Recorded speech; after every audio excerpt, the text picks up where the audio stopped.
తల్లికి వందనం చెప్పా. ఎంతమంది పిల్లలుంటే అంతమందికి ఇస్తా ఉన్నాం. ఈరోజు గర్వంగా చెప్పగలుగుతున్నా 7 మంది పిల్లలుంటే 1,05,000 రూపాయలు 7 మందికి ఆ తల్లి అకౌంట్లో వేసావా లేదా? 3 గ్యాస్ సిలిండర్లు ఉచితంగా ఇస్తామన్నా. ఇచ్చామా లేదా అనుకున్నది చెప్పండి మీరే. ఇంకో పక్కన స్త్రీ శక్తి ఉచిత ప్రయాణ సౌకర్యం ఫ్రీగా తిరగాలంటే ఆడబిడ్డల మొత్తం ఎక్కడ తిరగాలో తిరిగే సౌకర్యాన్ని ఏర్పాటు చేశా. అంటే ఇవే కాకుండా ఆటో డ్రైవర్లకు ఇచ్చాం, మత్స్యకారుల సేవలో కార్యక్రమాలు ఇచ్చాం.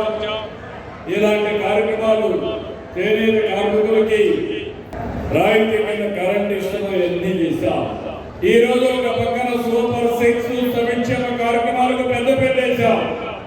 ఇంకో పక్కన స్పీడ్ ఆఫ్ డూయింగ్ బిజినెస్ అనే పేరు పెట్టి పెద్ద ఎత్తున పెట్టుబడులు ఆకర్షించాం. నేను మెగా డిఎస్సి పెడతా ఉన్నా. ఎన్నో ఇబ్బందులు ఎదుర్కొంటారు, కోర్టుకు వెళ్ళారు, సుప్రీం కోర్టు వరకు వెళ్ళారు. అన్ని క్లియర్ చేసి సంవత్సరం లోపల ఏదైతే మెగా డిఎస్సి పెట్టి ఉద్యోగాలు ఇచ్చిన పార్టీ ఎన్డీఏ మీకు తెలియజేస్తున్నా. మొన్ననే 6,500 మంది పోలీస్ కానిస్టేబుల్ రిక్రూట్ చేశారు. ఇప్పటి వరకు దగ్గర ప్రైవేట్ వ్యవస్థలో ఒక 4-5 లక్షల మందికి ఉపాధి కల్పించాం. నిన్న మీరు చూశారు, దేశంలో వచ్చిన పెట్టుబడుల్లో 25.3% మన రాష్ట్రానికి వచ్చాయంటే అది ఇక్కడుండే ఎన్డీఏ ప్రభుత్వం యొక్క సామర్థ్యం అని మీ అందరికీ చెప్తున్నా. నేను గాని మిత్రుడు పవన్ కళ్యాణ్ గారు, బీజేపీ అధినేత ప్రధానమంత్రి నరేంద్ర మోడీ గారు, ఈ 3 కూడా మీరు చూస్తే ఇది డబుల్ ఇంజిన్ సర్కారే కాదు, ట్రిపుల్ ఇంజిన్ బుల్లెట్ ట్రైన్. ఇది దూసుకెళ్తున్నాం టెక్నాలజీ బుల్లెట్ ట్రైన్.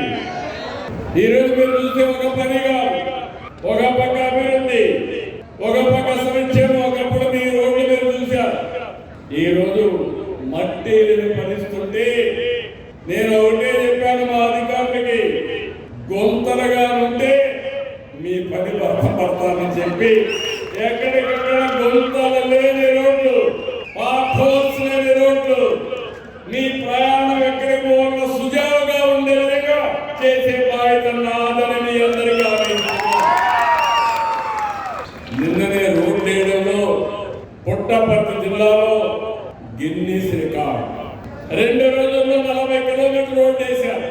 రాత్రి మొగుళ్ళలో పనిచేశారు.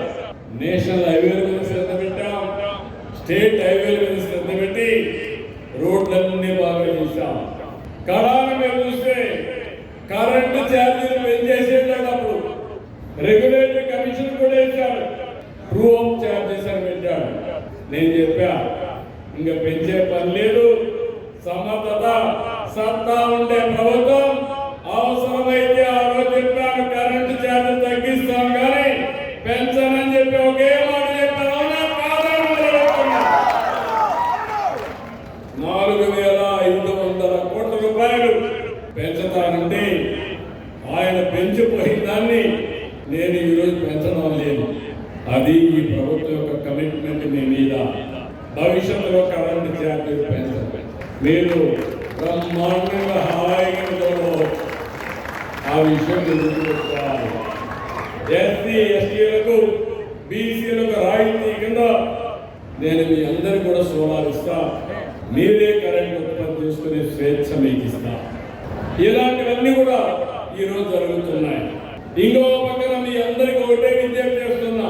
ఇప్పుడు కొత్త కాన్సెప్ట్ తీసుకొచ్చాను, స్పీడ్ ఆఫ్ డెలివరింగ్ గవర్నెన్స్. ఏదో వ్యాపారస్తులు పనులు చేయడమే కాదు, నన్ను గౌరవించింది, మమ్మల్ని గౌరవించేది, ఈ పార్టీకి అండగా ఉండేది పేద ప్రజలు. కాబట్టి మీకోసం మన మిత్ర ఒక యాప్ తీసుకొచ్చా, వాట్సాప్ గవర్నెన్స్ తీసుకొచ్చా. రేపు మీరెవ్వరు కూడా ఎక్కడికి పోయే పని లేకుండా మీ ఇంట్లో కూర్చొని దర్జాగా ఏ పని కావాలన్నా మీరు దవాయి చేసుకునే కార్యక్రమానికి శ్రీకారం చుట్టాలి. క్యాస్ట్ సర్టిఫికేట్ కావాలన్నా, ఇన్కమ్ సర్టిఫికేట్ కావాలన్నా, మీకు ఏ పని కావాలన్నా కడాన మీకు ఫోన్లో టైప్ చేయడం తెలియకపోతే మెసేజ్ పెడితే ఏఐ ద్వారా మెసేజ్ని కన్వర్ట్ చేసి మళ్ళా పని చేసి ఆ మెసేజ్ని మీకు చెప్పే బాధ్యత తీసుకుంటారని చెప్పి కూడా మీకు తెలియజేస్తున్నా. ఒక సేవకుడిగా ఉంటా, ఒక అన్నగా ఉంటా. అదే మరి మీ అందరికీ ఎక్కడా ఇబ్బంది లేనటువంటి సుపరిపాలనకు నాంది